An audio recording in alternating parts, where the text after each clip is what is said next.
I am Dracula.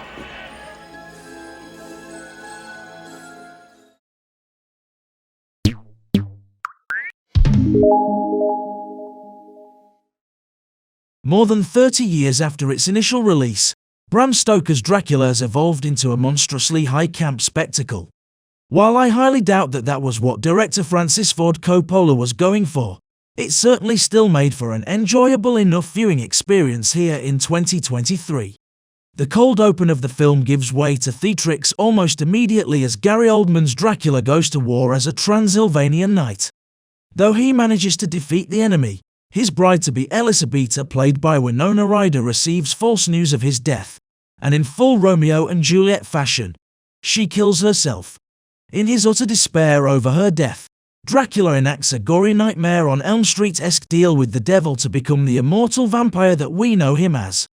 Coppola's work on this film feels wildly exploratory and extremely 90s, but that's not a bad thing. The number of overlays, dramatic overacting, and an almost excessive use of wolves makes Dracula almost feel like an extended avant-garde episode of The X-Files. I doubt is what Coppola was after, but I enjoyed it nonetheless. The film does have a very distinct visual style that works in its favor. Early in the film, when Dracula first lures Jonathan Harker, played by Keanu Reeves, to his estate, there's some incredible shadow work both in the background and foreground as Dracula appears as a feeble old man, but his shadow leaches out over the walls menacingly as he preys upon the young lawyer. Another point in Dracula's favor is the incredible makeup and practical effects work.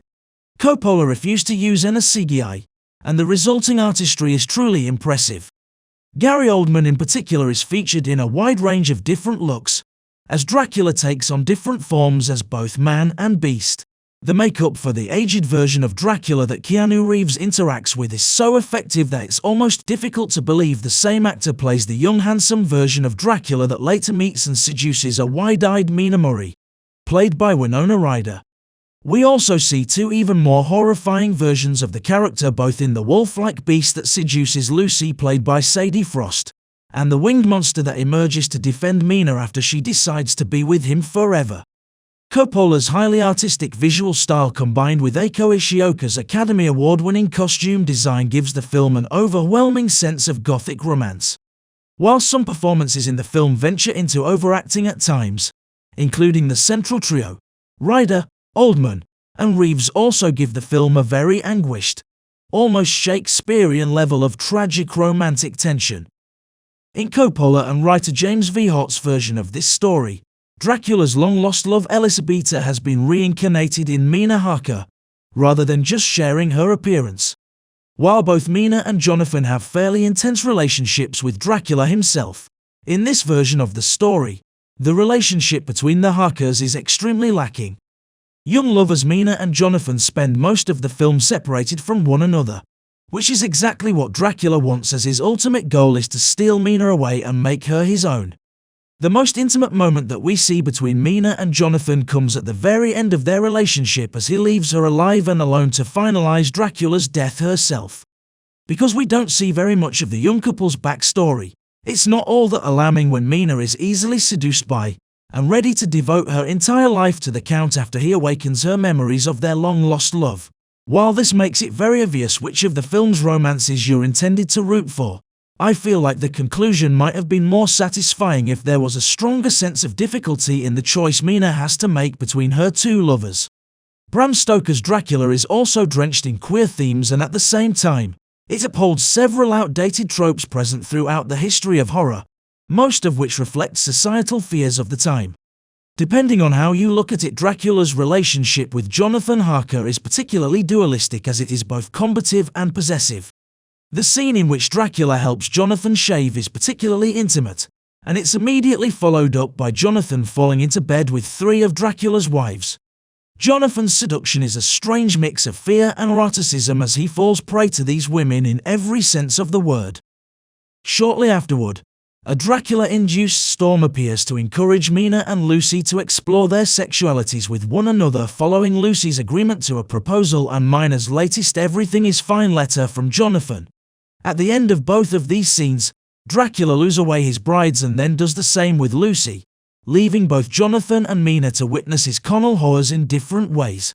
What happens to Lucy and Jonathan are both violations.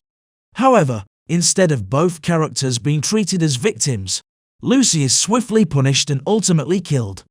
It's difficult to look past the connection to Lucy exploring her sexuality prior to Dracula using her and then abandoning her, and her ultimate fate.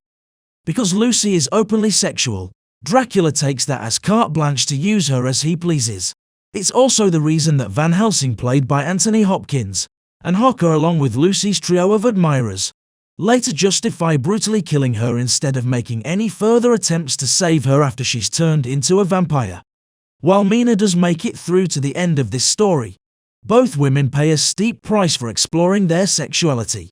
For the majority of the movie, Mina is presented as pure and innocent, but that doesn't mean that she's without agency. When Mina realizes that her love for Dracula is also entwined with a deep sense of lust for him, she pursues the feeling and chooses to give up her mortal life so that she can be with him, a choice she makes only after fully knowing who and what he is. However, it's not an eternal love that Mina gets to bask in for very long, as only moments after their relationship is consummated, Dracula is promptly hunted and killed by the same troupe that saw to Lucy's demise. Dracula's other brides are similarly punished when Van Helsing beheads all of them in the night. Mina is then left, presumably to spend eternity alone after she grants Dracula the release of death. Bram Stoker's Dracula is a visual spectacle reminiscent of old Hollywood that evokes the best of Gothic Victorian romance, and its influences are still seen on screen decades later. I don't think we would have gotten early 2000s vampire renaissance projects like Twilight, True Blood, and The Vampire Diaries without it.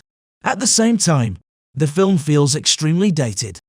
This isn't due to its setting or subject matter, but to how it falls prey to the same old horror tropes that, to a first-time viewer, make the film predictable and somewhat disappointing in its story. Bram Stoker's Dracula is decidedly a product of its time, for better and for worse. Okay guys, thanks for watching. Support incynema by clicking subscribe, like this video, and leave your opinion in the comment section. Bye.